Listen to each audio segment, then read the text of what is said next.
Hello दोस्तों, कैसे हो आप सभी। आज मैं आपके लिए कहानी लेकर आई हूँ कुलदीपक। पूजा और अमित की शादी को 10 साल हो चुके थे, पर अमित सुधरने का नाम ही नहीं ले रहा था। एक नंबर का नालायक था वह। ना उसका मन कमाने में लगता था, ना घर के कामों में कुछ हेल्प करवाने में। पूजा एक बैंक में काम करती थी और पूरा दिन भाग दौड़ करते करते थक जाती थी। 9 साल का बेटा और 5 साल की बिटिया थी। आज जैसे ही उसकी सैलरी मिली, हर महीने की तरह अमित उससे पैसे लेने के लिए आ पहुंचा। तो पूजा ने मना कर दिया, अमित अब मैं तुम्हें उड़ाने के लिए पैसे नहीं दे सकती। बाकी तुम्हें जो जरूरत हो वह मिल जाया करेगा। अब बच्चे बड़े हो रहे हैं, उनके खर्च बढ़ रहे हैं। तो अमित ने गुस्से में एक थप्पड़ लगा दिया पूजा के गाल पर। साली मुझे मना करती, अपनी कमाई का रोब दिखाती है और उसे पैसे छीन कर ले जाता है। सासू माँ, ससुर जी, देवर देवरानी, कोई कुछ नहीं बोलता। अब तो उसने अमित से अलग होने का पूरा मन बना लिया था और वह सासू माँ से कहती है, मैं आपके बेटे से तलाक लेना चाहती हूँ। तुम्हारा दिमाग तो खराब है। बिना आदमी के दुनिया में औरत की कोई कदर नहीं होती। कोई बात नहीं माँ जी, वह भी देख लूँगी, पर मैं अब ऐसे आदमी के साथ नहीं रह सकती और ना ही अपने बच्चों को रहने दूँगी। वह अपना सामान और बच्चे लेकर मायके चली जाती है। तलाक का केस चलता है। कुछ महीनों में दोनों का तलाक हो जाता है और अमित के कुछ ना कमाने की वजह से दोनों बच्चों की कस्टडी भी पूजा को मिल जाती है। जब वह अपने बच्चों को लेकर घर पर आती है तो कुछ देर बाद उसकी सासू माँ आती है। अब पूजा के पैरों में गिर जाती है। पूजा बेटा, बंटी हमारे कुल का दीपक है।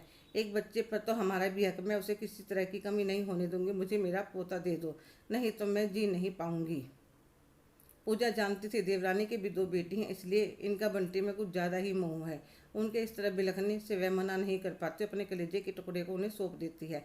अब उसका सारा ध्यान अपनी बेटी पर था, पर अपनी बेटी की बहुत याद आती थी। 2 महीने बाद उसका ट्रांसफ़र चंडीगढ़ हो गया।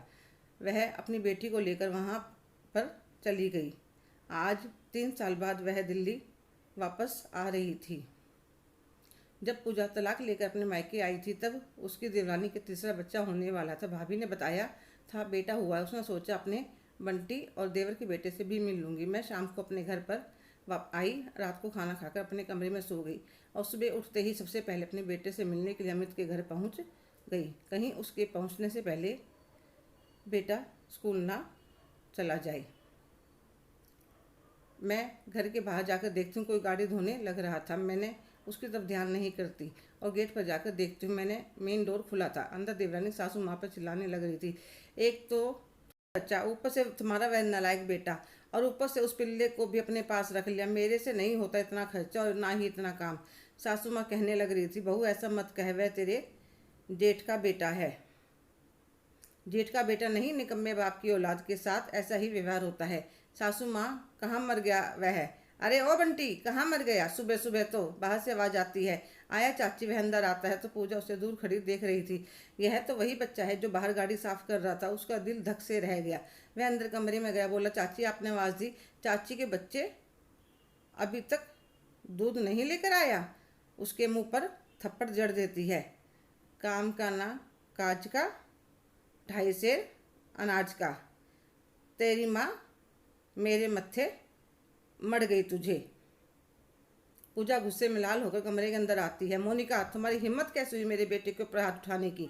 मैं तो एक दिन भी तुम्हारे पास नहीं छोड़ना चाहती थी। वह तो मम्मी जी ने कुलदीपक का वास्ता दिया था। अब तुम्हारे बेटा हो गया तो मेरा बेटा फालतू लगने लगा है। अब मैं 1 मिनट के लिए भी तुम्हारे पास नहीं छोड़ूंगी। हाँ हाँ ले जाओ। तो सासू माँ कहते, बहू हो सके तो मुझे माफ़ कर देना। तुम्हारे ससुर के जाने के बाद इस घर में मेरी कोई कदर नहीं रही। मुझे पता नहीं कब मुक्ति मिलेगी, तो आप भी मेरे साथ चलिए। आपसे भले ही मेरा कोई रिश्ता ना रहा हो, पर मेरे बच्चों की दादी आप ही हो। मुझे ऑफिस की तरफ से फ्लैट मिला है, चलिए। आपका पोता पोती को आपके प्यार की और आशीर्वाद की बहुत ज़रूरत है। और वह अपने बेटे का हाथ पकड़कर सासू माँ को साथ में लेकर एक नई उद्देश्य के साथ अपने घर की ओर चल पड़ती है। हेलो दोस्तों, कैसे हो आप सभी। आज की कहानी आपको कैसी लगी, कमेंट करके ज़रूर बताइएगा। अगर आप मेरे चैनल पर नए हैं तो प्लीज़ लाइक, शेयर, सब्सक्राइब करना ना भूलें। धन्यवाद।